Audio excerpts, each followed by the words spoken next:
ونبدي نصبه. الله الله الله. وهذا اطيب لبن ممكن تسووه برمضان بالبيت، يعني بالنسبة لي على طول الشهر لازم يكون حاضر على السفرة.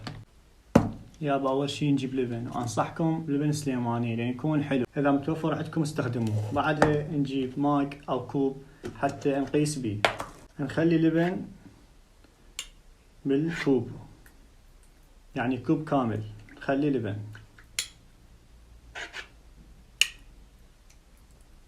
بعد ما خلينا كوب كامل لبن، هسه نجيب الخلاط مالتنا، نضيف الكوب مال اللبن. بعدها نحتاج نعناع، طبعا كمية النعناع حسب الرغبة. هسه نجيب كوب مي ونضيفه. بعد هذا الكوب نضيف 3 أكواب مي، لكن أول شي نشغل الخلاط حتى يتجانس النعناع ويا اللبن ونرجع لكم. شوفوا شلون صار عندنا. هسه نضيف 3 أكواب مي ونرجع نشغل الخلاط، زائد نص خاشوقة ملح.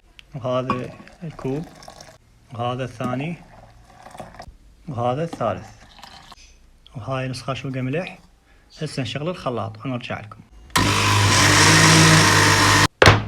هسه نجيب ليمونة ونقطعها شرائح خفيفة.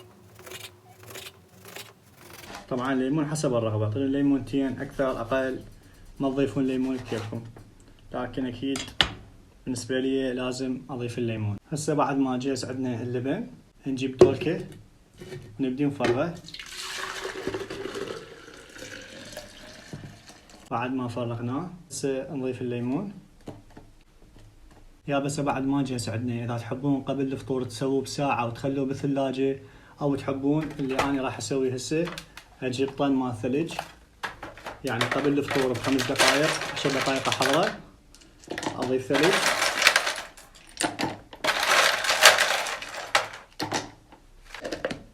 بعد ما ضفت الثلج أخليه 5 دقائق يبرد وصار جاهز عندي. يلا هسه نقول بسم الله ونبدي نصبه.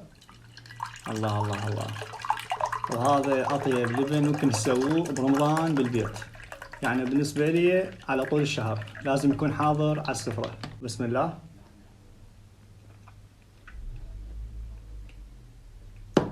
خرافي، لازم تجربوه. نسمعوا للنعناع شلون مبين، حتى لونه متغير.